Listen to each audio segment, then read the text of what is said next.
Once again, we welcome you to Moving Forward with Young Voices. And we are happy to introduce you to Ryan SIlverstein, joining us as a Young Voices contributor. Ryan, if you would take just a moment, tell the audience a little bit about who you are and what you do, and then we've got a wonderful topic to dive into. Hi, my name is Ryan SIlverstein, and I'm a law student at Villanova University. I'm also a fellow with Villanova's McCullen Center for Law, Religion, and Public Policy. I primarily write and study about law and developments in the legal field, and sometimes about how law and politics intertwine. Well, you know, one of the big decisions that came down from the Supreme Court last month was the one that did away with the Chevron Deference, which I'll admit that phrase never had crossed my mind. That was not part of my lexicon, but wow, does it have some strong implications for reining in the administrative state. Let's talk a little bit about how did we get there and what did the decision portend? I mean, you do a great job of spelling this out in the article that you wrote for AmericanThinker.com, but what's the background that people need to know to understand why this is such a significant ruling? Yeah, so back in the 1980s, during the Reagan administration, Republicans and conservatives in general, we thought that administrative agencies were having a really hard time at doing their job. So at the time, we thought, it would be a really good thing to give administrative agencies some leeway, because that would create some stability in things like the law and regulations and how they're enforced. So that's what we did. One of the biggest proponents of the Chevron doctrine was Justice Antonin Scalia. But over time, we've come to realize that this is actually not necessarily the best thing, primarily because plaintiffs, like the little guy, not these big giant corporations, think someone like Looper was actually deprived of their day in court, which is not a good thing at all. Well, and if I'm understanding it correctly, and please feel free to correct me, one of the challenges that arose from this was that these administrative agencies essentially had the power to create what was treated like law. They'd make rules, but those rules were treated as if they were law, and that seems to skirt the legislative process. Yeah, you're kind of right. You know, what happens is there's something called the Administrative Procedure Act, and what a lot of agencies would do is they would use a statute and the Administrative Procedure Act to enact procedures. And sure, the public could comment on those procedures on the proposed rule, but that's it. They didn't have any actual say in the final rule that was made. And the rule, once it was completed, would fully be treated essentially like the law, because the agencies would argue, hey, we're just enforcing the statute.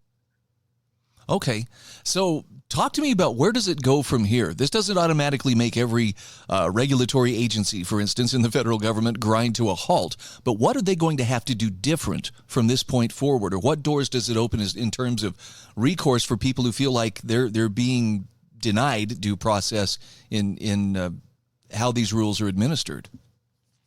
So I think it's good to address first and foremost how it will affect litigants, right? I think litigants will be in court more. You know, usually what happens is when you're in court, there's something called a motion to dismiss and a summary judgment motion. In both cases, that dismisses the case procedurally before you get to trial. And what agencies would do is they would say, we have deference, so you have to dismiss the case. And that's what courts would do, because they were bound. They had to trust the agency's judgment. Now you're going to have litigants who normally wouldn't have their day in court actually be able to go through things like the discovery process, have depositions, actually get to the meat of the agency's reasoning behind these regulations, which is a very good thing. And I think secondly, if we're turning to what agencies have to do, I think agencies are going to have to craft the legislation a little more narrowly. I mean, they still have a degree of deference. The deferential standard is just lower.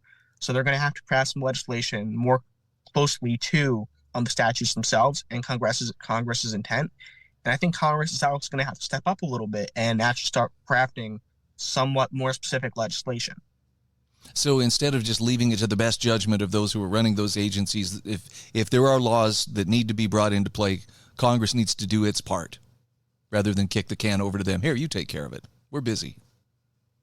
Yeah, precisely. What's really important to know is, and I think a lot of the champions of Chevron were kind of chanting this, which that these are experts, we can't bother them.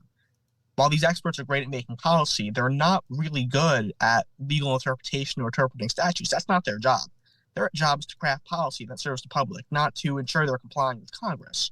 So conflating policymaking with legal interpretation is not a good thing, and frankly, it's wrong. Wow. So give me some examples, if you would, or if you can think of any examples of how would this be beneficial, for instance, to businesses? I mean, are there any cases that come to mind where this ruling is actually going to make life easier for certain industries? Off the top of my head, there were some proposed regulations by the Biden administration for environmental regulations.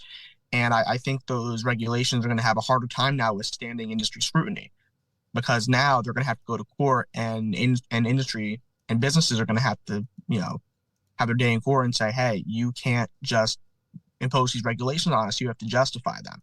So I think it will definitely impact those new forthcoming environmental carbon emissions regulations.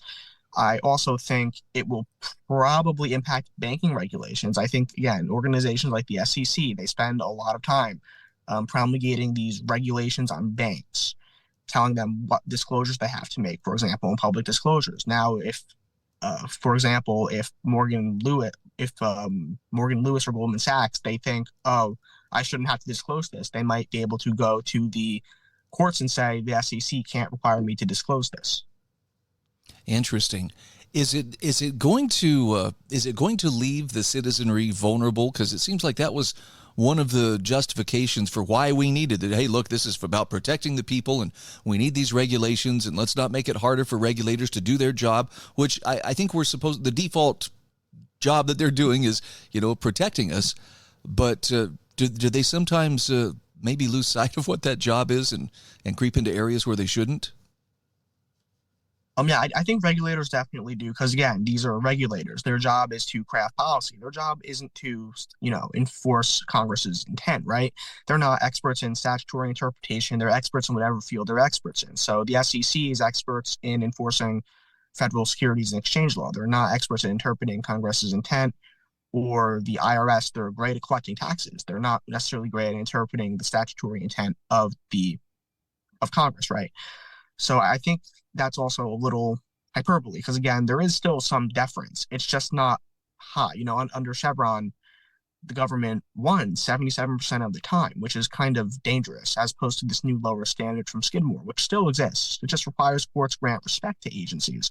That the government only wins 56% of the time, and that's a massive, massive difference. Okay, no, I appreciate that explanation, and that makes more sense. What are some of the likely responses from people? You mentioned that now Congress is going to have to step up. I'm curious, are there efforts to lobby Congress to legislate in ways that will essentially restore some of the basic things that were being accomplished through that Chevron deference? Or are they moving forward with a fresh start from here? Can you rephrase the question for me? So I fully understand. I guess what I'm asking is, obviously there were some people who were not happy to see this go, but I'm curious whether or not there's efforts to try to restore some of the same, I don't know if safeguards are the right word, but to restore some of the same infrastructure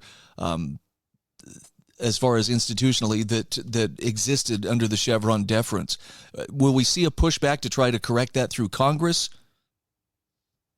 Do you mean restore some kind of deference themselves, or do you mean restore like the regulations themselves? Like the deference part of it. I mean, technically speaking, if Congress wants courts to defer to administrative agencies, Congress can do that. I can totally see a progressive PAC doing that, but I don't necessarily think the political will is there for the public or even think tanks to push Congress to defer to administrative agencies. Okay, just wondering. I just know that people get a taste of power, whether people or agencies or heads of agencies, and it seems like a lot of them decide, hey, I like that, and so they're quite jealous when their powers or their authority is trimmed back in any way. So it just has me wondering who might push back on this, if any, or if this is it's a done deal. I mean, you mentioned it stood for what, 40 years. Yes, it stood for 40 years, literally since 1984. It's been the law of the land. It's one of the most cited Supreme Court cases ever. It's the most cited administrative law case ever. It's really, really monumental that it's gone. Okay, so here, final question here. We're down to less than a minute, but Ryan, will we see any kind of meaningful reduction in the administrative state, or is it pretty much here to stay, with or without, the Chevron deference? I think that depends on the outcome of the election. I mean, right now, this administration doesn't seem poised to rein in the administrative state, but hopefully the Trump-Vance administration will if they win. Okay, do you see the willpower, I guess, on the part of the Republicans to step up and make that happen? I mean, I definitely do. I mean, Donald Trump, he slashed regulations during his first term, and I don't expect anything different during his second term. Okay, again, we are talking with Ryan SIlverstein. He is a Young Voices contributor. And Ryan, where can people find you on social media? Just find me on Twitter at Ryan916, or just follow me on my LinkedIn. Thank you so much.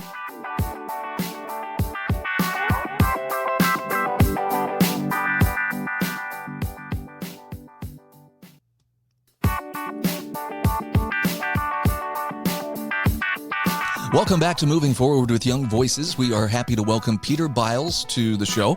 He is a Young Voices contributor. And Peter, I'm guessing you probably wear a few more hats than just that. Take a moment. Tell us a little bit about who you are and what you do. Sure. Thanks so much for having me. So, yes, I am a Young Voices contributor. In addition to that, I teach adjunct classes at Oklahoma Baptist University. And I'm also a freelance writer. I write essays often on particularly technology and culture, that kind of thing. I'm also a fiction writer. I have a couple of novels and a short story collection. And during my day job, I work as a copywriter, writing marketing emails, social media campaigns, that kind of thing. So that's kind of it in a nutshell. Well, I really enjoyed the article that we're going to be discussing, and this is Banning Smartphones Helps, Now Bring Back the Books. That spoke to my heart. I grew up loving reading books, and I grew up in a time when smartphones were really not an option. But let's talk for a moment about the reality of the smartphone, and not just the smartphone, but other electronic devices in the classroom. How ubiquitous are they, and why are they either a help or a hindrance to the learning process? Definitely. Well, for me, I had the privilege of, as I mentioned in the essay, growing up in a phone-free school. But even then, they were introducing Chromebooks to the classrooms, sort of online learning modules, that kind of thing. So I think at the time, maybe around 2013 or 14, there seemed to be more of an embrace of technology across the board. I guess you always had sort of computer labs where classes would go, maybe for a morning to do activities. But it does seem like in the last 10 years, they've become much more ubiquitous, and not just for learning purposes, but also just sort of allowing the smartphones into the classroom, into the school without much, oversight or checking to see if these are put away during the class.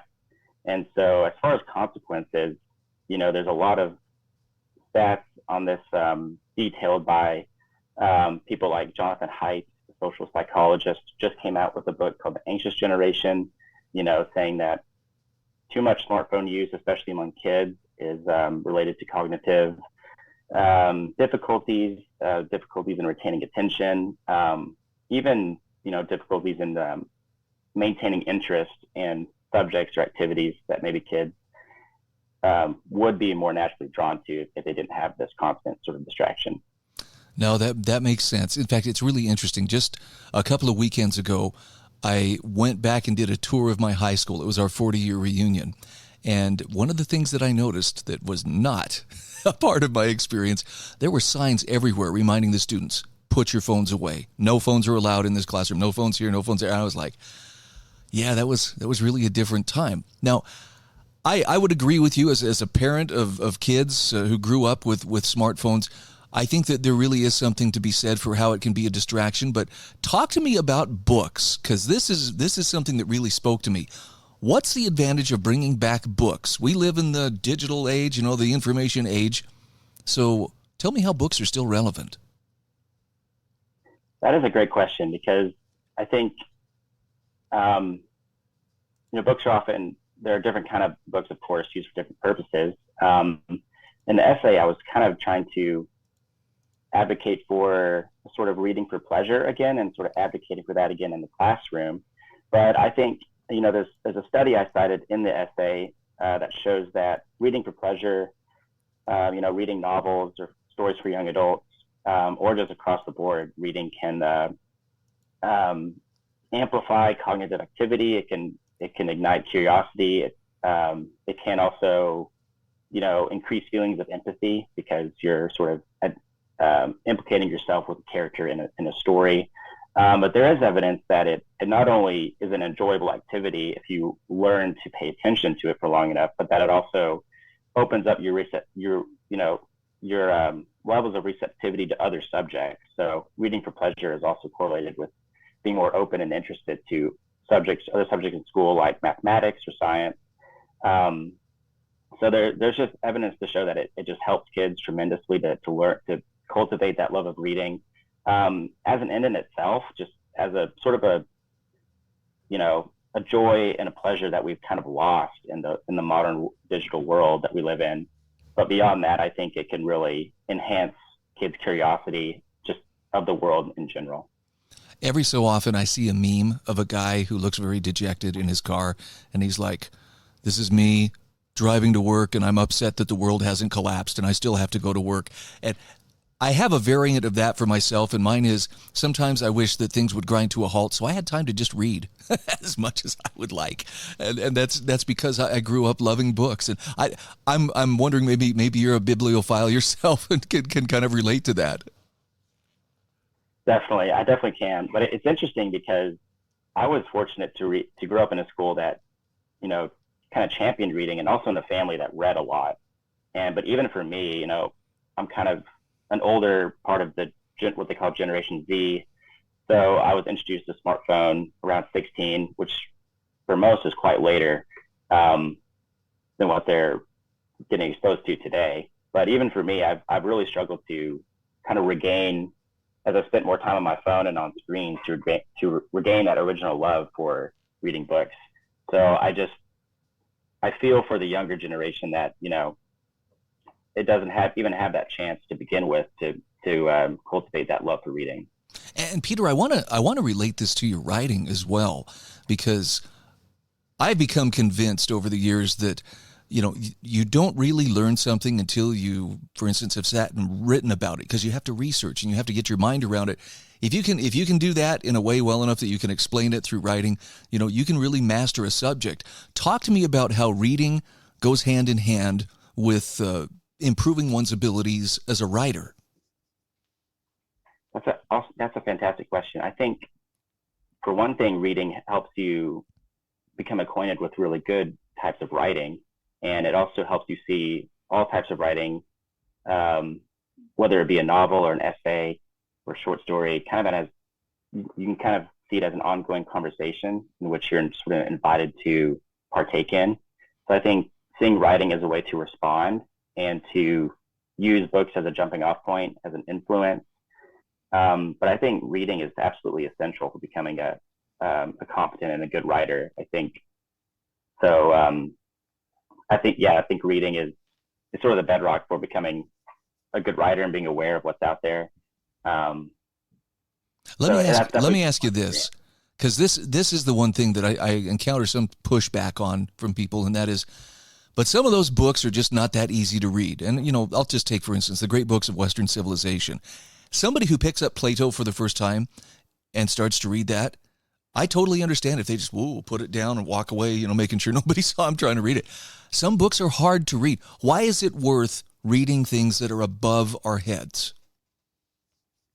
Well, I think that's probably the only way, students will be able to grow into what they're capable of. And I think this is where teachers and parents become so important in helping facilitate and guide students along that journey, to show them that, no, you can understand this. It may take some extra work, but it may seem daunting, but it's worth the journey, and it's worth trying to tackle. And I think teachers can really help with that. So we're down to about a minute here, but the gist of your article is, look, phone-free schools are a good idea, but even better would be reading-centered schools. And talk to me about what kind of reception does that get? Are there people who push back on that? I'm not sure. I would imagine it would be fairly welcomed across the board, but I think there is a presumption that technology of all sorts is kind of, we still need to embrace it and implement it. So I could imagine there'd be some pushback to those who still think we need to kind of use technology for educational purposes. But I think there's kind of an exhaustion too with some of this technology stuff. And I think a lot of schools would probably be open to adding this to the curriculum. Yeah, you had mentioned attention span earlier, and that is one of the downsides of those screens is we get information fast, but our attention tends to wander just as fast. Again, we're talking with Peter Biles. He is a Young Voices contributor. And Peter, for people who would like to follow your work, where can they find you online? Where can they find you on social media? Sure. I'm on Twitter at Biles_Peter. I also have a Substack channel. I believe you can find that at www.peterbiles.substack.com. And if you type in my name and Google, some other articles should show up as well. Okay. Hey, it's been a pleasure visiting with you. I hope we get a chance to talk again soon. Thanks, Brian. I appreciate it.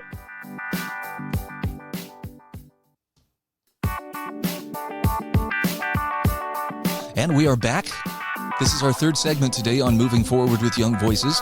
Happy to welcome Nathalie Voit back to the program. She is a Young Voices contributor and quite a bit more. Nathalie, for those meeting you for the first time, take a moment and tell us a little bit about yourself. So I'm based in Switzerland, and I grew up in the US, and during COVID, I moved out of here. I work as a freelance writer and as a contributor, somewhat of a freelance journalist, you could call me. And I will be starting a master's program soon, but I'm a graduate of the University of Florida, and I studied political science and history. And this is quite a topic that we're going to dive into today.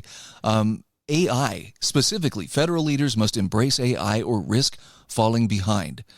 Now, look, I've dabbled in AI, but I can't say that I've fully embraced it. But tell me about what's going on at the official, levels of government. I would think that AI would be something they would be very eager to explore. It sounds like there might be some resistance there. Right. So there's some resistance because of the unknown and unintended consequences related to AI, since it's such a new technology. So, for example, there's some, and I mentioned this in my piece, like there's some serious threats related to AI use, like its inherent bias and discrimination, its potential to cause significant data breaches, AI hallucinations, which I'm sure a lot of people have probably come across if they've ever used ChatGPT or any other system like that. I'm not familiar with that term. Did you say AI hallucinations? Right. It's when the AI starts making up data. I mean, in really simple terms. Yeah. So since it's so new, like it's not foolproof yet, and AI basically gets its data uses algorithms to get its data across the internet. And I mean, it's not a 100% foolproof that all the data that it gets is actually real, and you can kind of trick it into making up data in a way. So that's what they label like AI, what they term AI hallucinations. Okay. Yeah. So tell me about, and I hope I'm saying this right, NVIDIA. Is that how it's pronounced? NVIDIA. What exactly is that? Yeah, NVIDIA is they're a multinational technology company. They're actually headquartered in California, and they're working with the federal government basically to expand AI use across federal agencies. And so in my piece, I talk about how, the research organization, MITRE, they announced the creation of a new federal AI sandbox. And this sandbox, the organization, that created the sandbox is actually NVIDIA. Yeah, so they're just a leader in AI development, and they're at the forefront now of this new push by the government to really embrace AI. So what are some of the areas in which the federal government wants to put AI to use?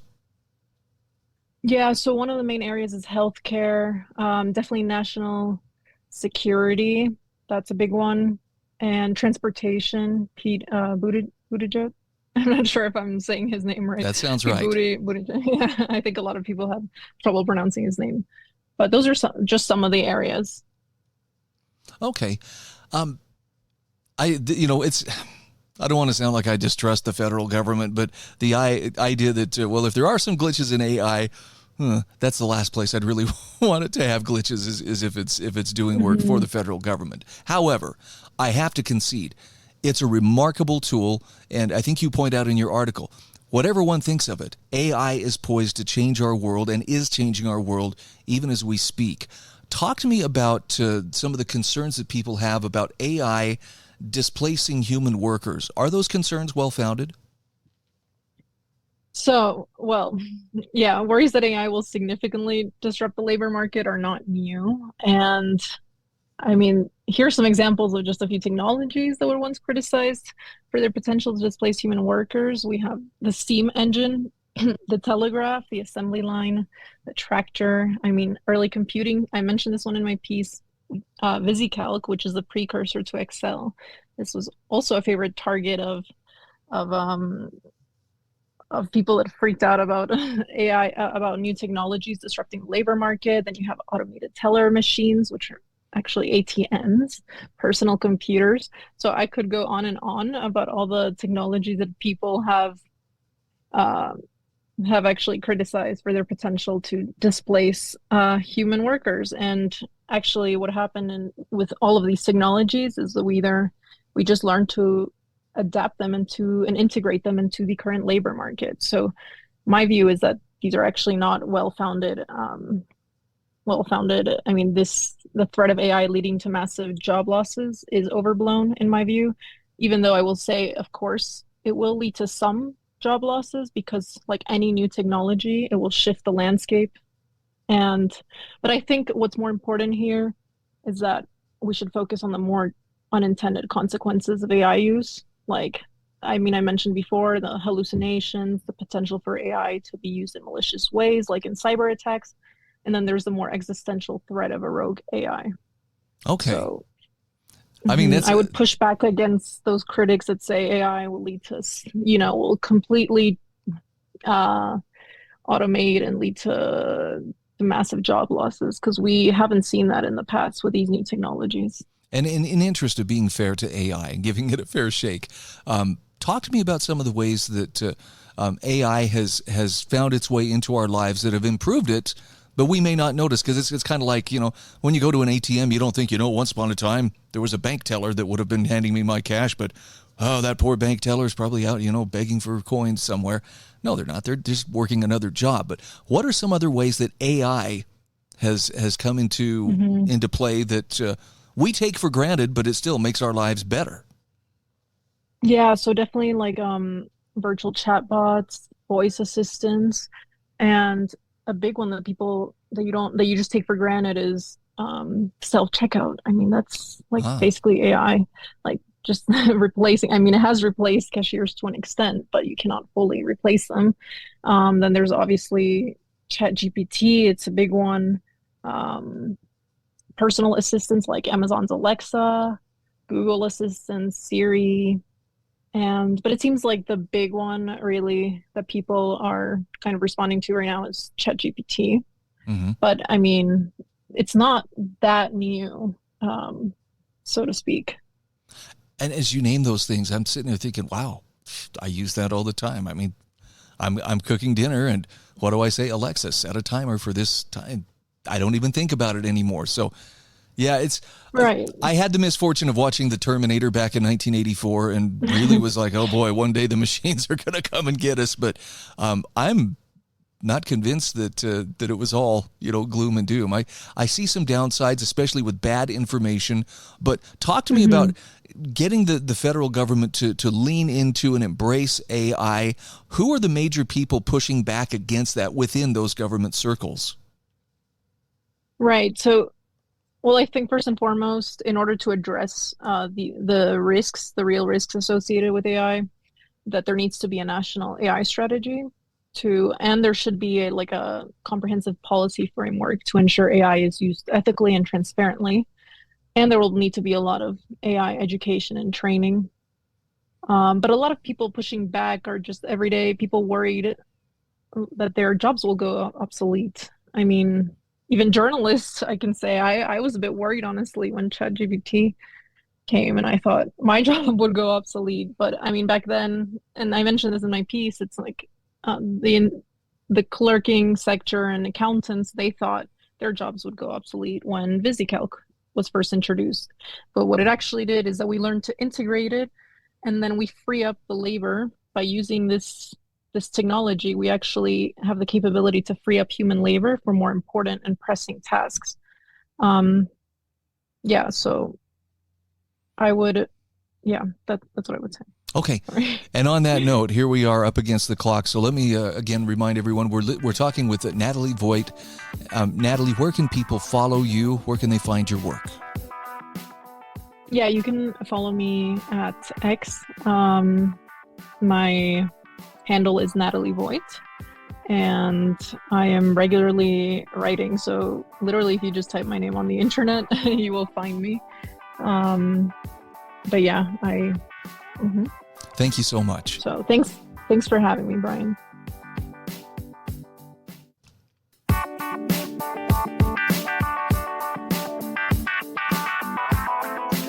Welcome back. This is our fourth and final segment of Moving Forward with Young Voices today. Connor Vasile joins us. He is a Young Voices contributor as well as accomplished author and a few other things too. Connor, you want to fill in any of the blanks that I failed to cover? Thanks for having me, sir. I'm glad to be back. So I'm an author. I'm a writer, political commentator. My most recent book is I'm Joe Biden in his own words. A part of me is glad I don't have to write a second edition for that. However, I'm starting to get a little fearful I'll need to write a Who's Kamala Harris book, but we'll see. Boy, good luck with that. That's word salad at its finest. Oh, well. The laughing is echoing in my mind as we speak. So we've got a very interesting topic to cover today, and this is actually one of the hot button topics of the time. California has passed a law forbidding school districts from notifying parents when their child changes their gender identity. Talk to me about the background behind this and how on earth does such a law get passed? So California's favorite Gavin Newsom, he passed a law basically banning any school district from notifying parents or families if their children want to socially or physically transition. That's including using different pronouns and other sort of gender language.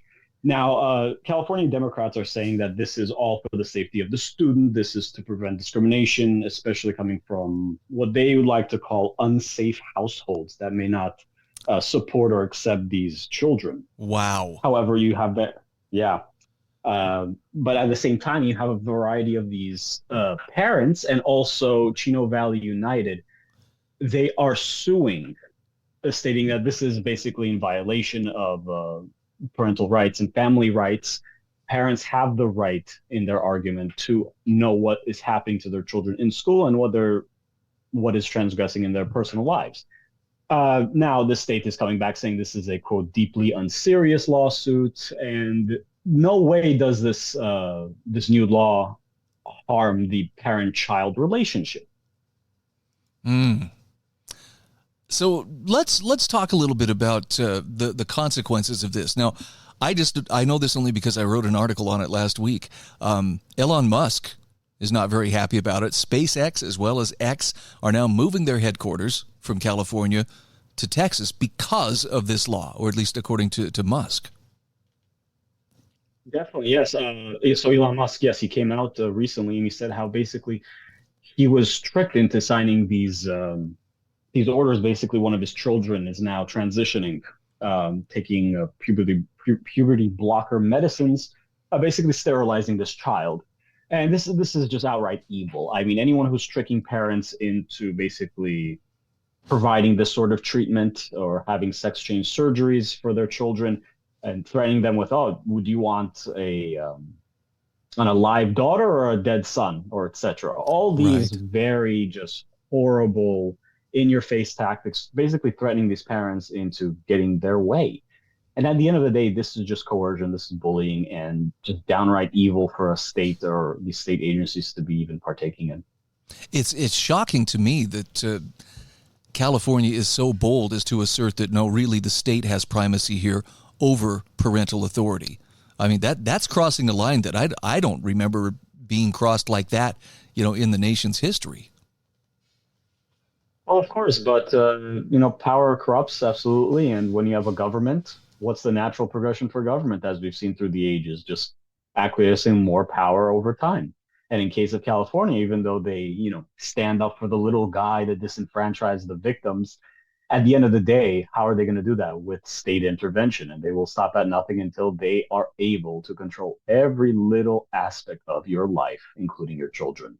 Well, and as you pointed out, this is not just, it's a difference of opinions. I mean, we're talking about choices that have very far-reaching repercussions.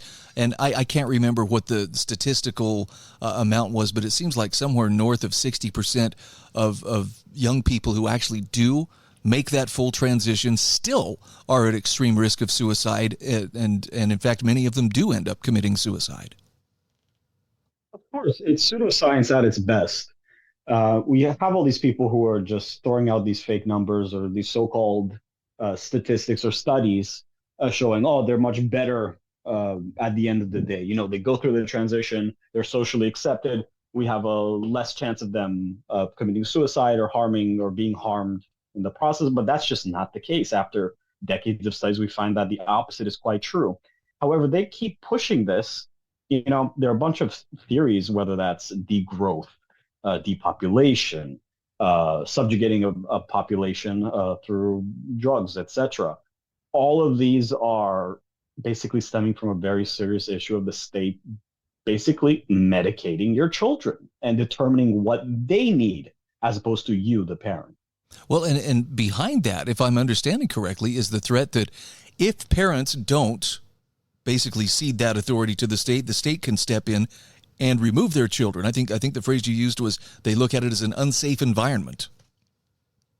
Of course. I mean, they use that whole public safety shtick, right? This is so-called child abuse if you do not give in to the whatever they're learning in the school, whatever's trending these days. And we've seen through, libs of TikTok or other accounts or just in the news in general, we see a lot of these cases where school teachers, even whole departments, are basically pushing gender ideology and just woke thought and theory onto children, and they get confused. They're very impressionable, and they just follow through with it because they want to belong. And just like when I was growing up, goth and emo were a thing.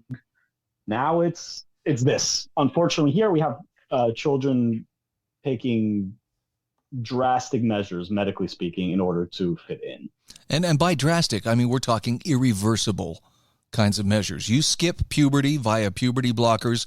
There's not a later point in life where your body says, okay, now I'm safe to catch up. You do surgical, alterations to your body. Those body parts will not grow back.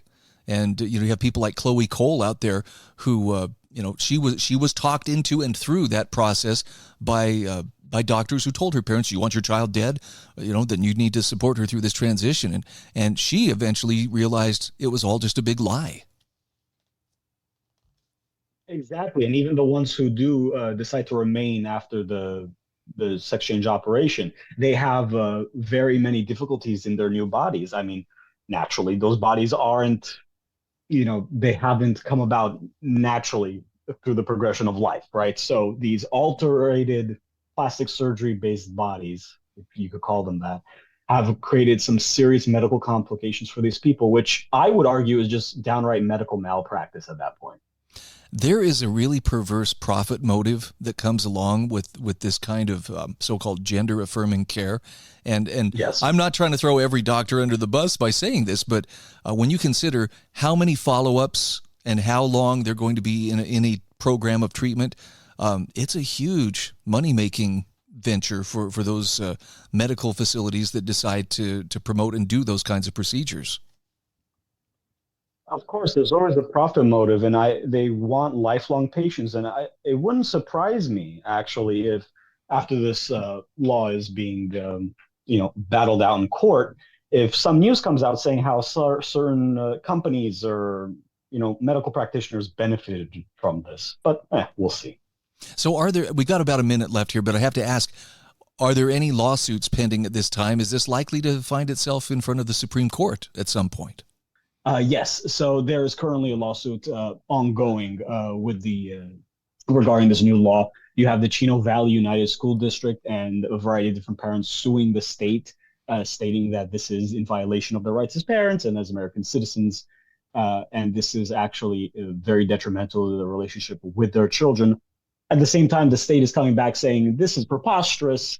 All of the students' educational records are still able to be fully accessed consistent with federal law. But look at that obfuscation. They said all the educational records are available, but nothing in terms of their gender identity, their pronouns, whether they are socially transitioning, whether the teacher gave them a chest binder because they don't want their breasts to show.